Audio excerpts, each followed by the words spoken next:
Howdy, gang, and welcome once again to the Duct Tape Studios. I'm Jeff McAleer, your host here at the Gaming Gang channel. Thanks for joining me once again. Before I dive into today's review, I do want to mention if you enjoyed the Gaming Gang and would like to support the outlet, you can do so in a few ways. First, by utilizing our affiliate links to the One Bookshelf sites, such as DriveThruRPG. And to do so, just visit gaminggang.com and click on one of our banner ads. Of course, you can also make a one-time donation by way of PayPal or become a monthly member of our Patreon. You'll find links in the show notes. Also, down in those show notes, you'll find an invite link to our Discord server. It's absolutely free for you to sign up, so be sure to hang with the gang over on Discord. Small Publisher September continues, as today I'm going to share my review of the Last Caravan, a Cars and Aliens role-playing game from Mythworks. This is written by Ted S. Bushman, and the 208-page hardcover is available now. Carries an MSRP of $39.99. You can grab just the PDF alone over at DriveThruRPG for $19.99. Having said all that, let's swing on over to the other camera because here I've got The Last Caravan. A few things to mention before we get stuck in. First of all, the fine folks over at Mythworks were kind enough to provide me with this review copy, but neither I nor anyone else affiliated with the Gaming Gang has received any other sort of compensation for me to share this review with you. It's important you know that. We're also not going to look at each and every page of the book. I do want to give you a really good feel for what you could find inside. And then if you're a player, maybe your game master has picked up The Last Caravan, just haven't started running it yet, or maybe they're talking about picking this up. Keep in mind, I'm going to stay spoiler-free with this review, but you're probably going to see some things as I flip through that might ruin some surprises of The Last Caravan. So you have been warned. Of course, if your game master is considering picking this up, let them know about this review. That way they can approach The Last Caravan and make a far more informed buying decision. First thing we're going to do is take a peek at the credits page. A lot of folks work very hard to bring this to life. So let's give credit where credit is due. The premise of The Last Caravan is the Earth has been attacked by aliens. We have just finished what's known as the 2-month war. So there's a lull in the hostilities because both sides have essentially beaten the hell out of each other. So there is a bit of a pause. So the players are taking on the roles of regular people who are making a trek from the East Coast of the United States to the West Coast. Now, there is a lot of leeway in the sorts of people that are making this trip. They could be a family, they could be military veterans, they could be scientists.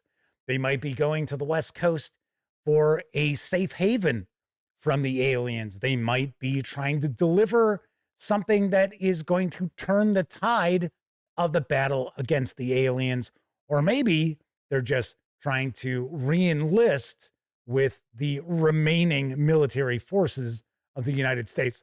A lot of ways you can go about who these player characters are. Now, the player characters will be broken down into imprints, essentially archetypes, and they are relatively broad in their approach.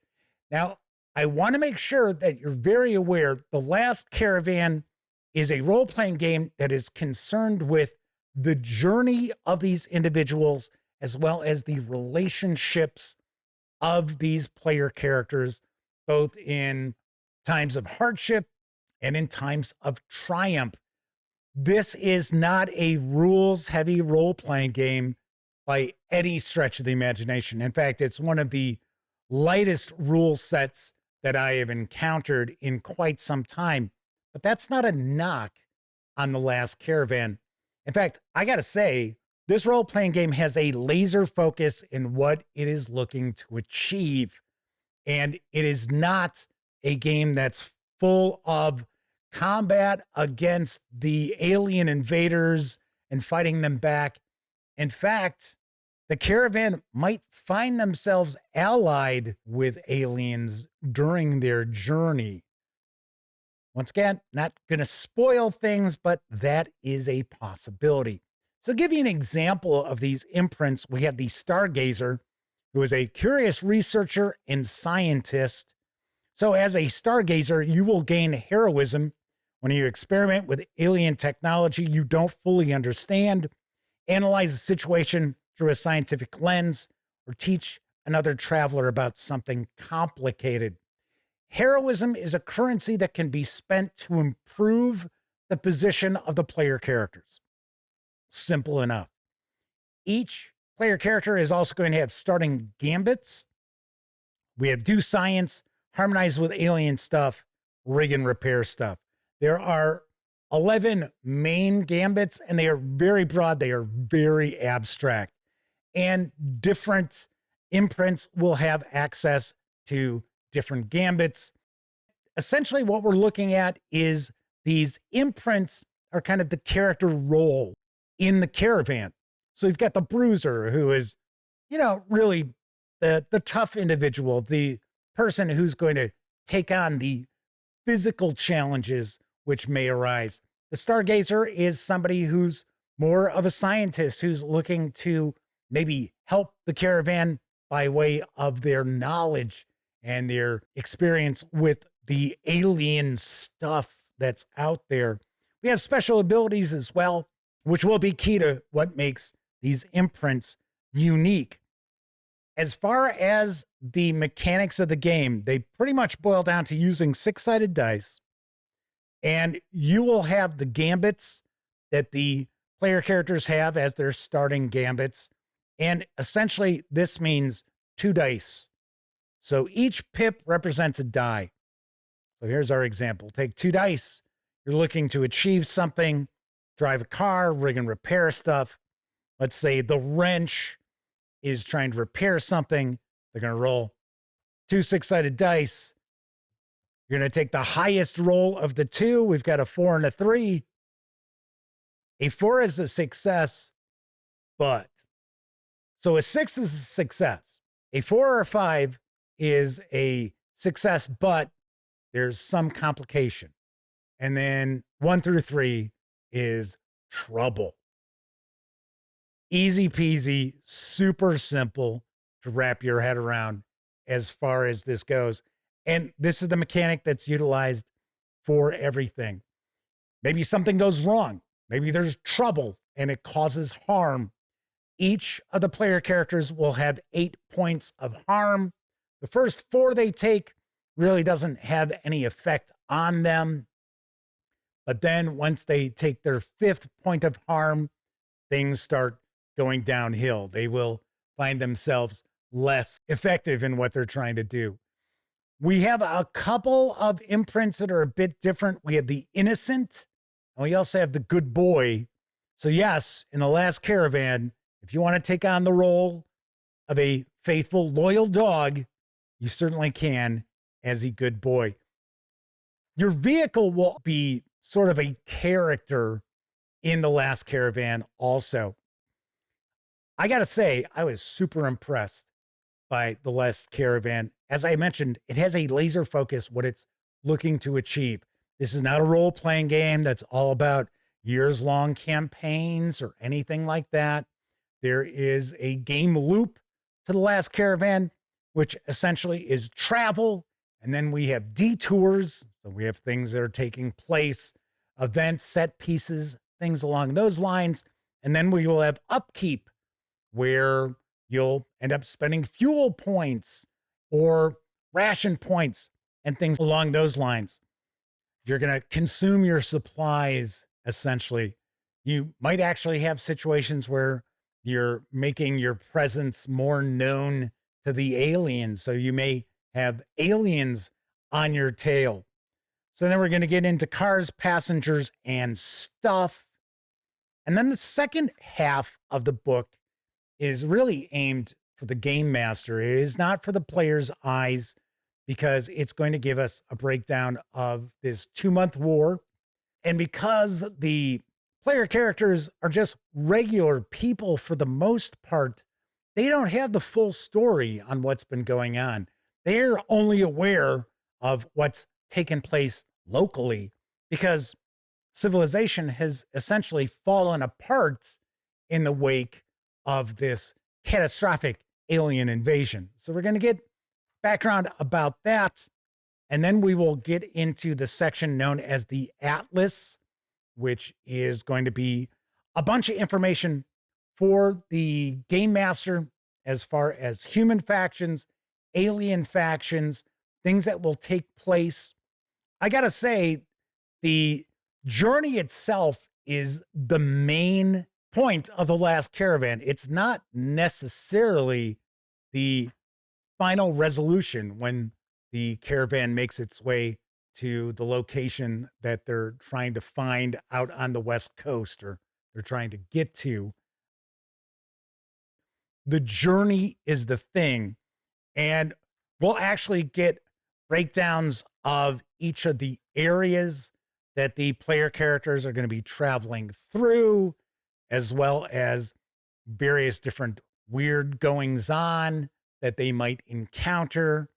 So this is very sandboxy in its approach as well. There's nothing that's set in stone. So it's possible that we have a final battle, or we might just have the credits roll at the end of the campaign. Once again, this is not designed to be something played for years and years and years. This is really something aimed at maybe 6 to 8 sessions in length. Gotta say, I feel that the way the Last Caravan is presented, it's a role-playing game that everyone's experience is going to be different with, and it's never going to actually wear out its welcome at your game table. Here's an example of the character sheets also. So that's a peek inside the Last Caravan from Mythworks. Let's swing back over to the other camera so I can share some final thoughts as well as my review score. I got to say, I am hugely impressed by the Last Caravan. Is this going to be a role-playing game for everyone? Absolutely not. This is not a game that's aimed at gamers out there who need to have a constant feed of action and combat. This is not a game where the player characters are taking on the aliens head to head and looking to defeat them. The player characters here are just regular people who have problems of their own. They have their own flaws. Of course, granted, they have their things that they tend to excel in, and then they have other issues too. So this is really a role-playing game about the journey from the East Coast to the West Coast. The final destination may not play out as the players think it might. It could come down to a big battle, or it could be just the credits roll when the player characters reach their destination.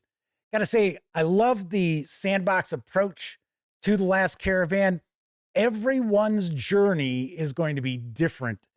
It's going to be based upon the sort of caravan they put together. Is it a family? Is it military veterans? Is it scientists?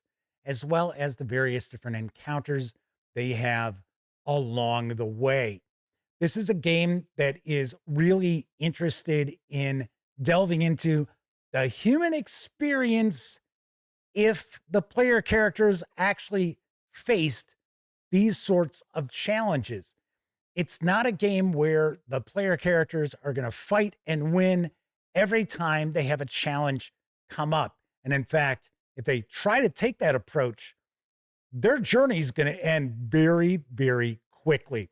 I love the fact that this is a narrative game and it is extremely rules light. You're not going to have any sort of mechanics get in the way of the storytelling. So this is a narrative game. This is not a mechanics driven role-playing game by any stretch. I love the background with the aliens. I love the story of the 2-month war. I love the fact that the caravan members might find themselves allied with some very unexpected allies. I guess I will put it that way. And all in all, this is just a really cool story that I would absolutely love to play in. At the end of the day, this is a fantastic role playing game with a laser focus on what it is looking to achieve. It's not going to be everything for everyone out there, but if it's something that sounds like it'll appeal to you and your group, you really got to get your hands on the Last Caravan. On a scale of 0 to 10, I give the Last Caravan a 10 out of 10. I love its laser focus on what it's looking to bring to your gaming table.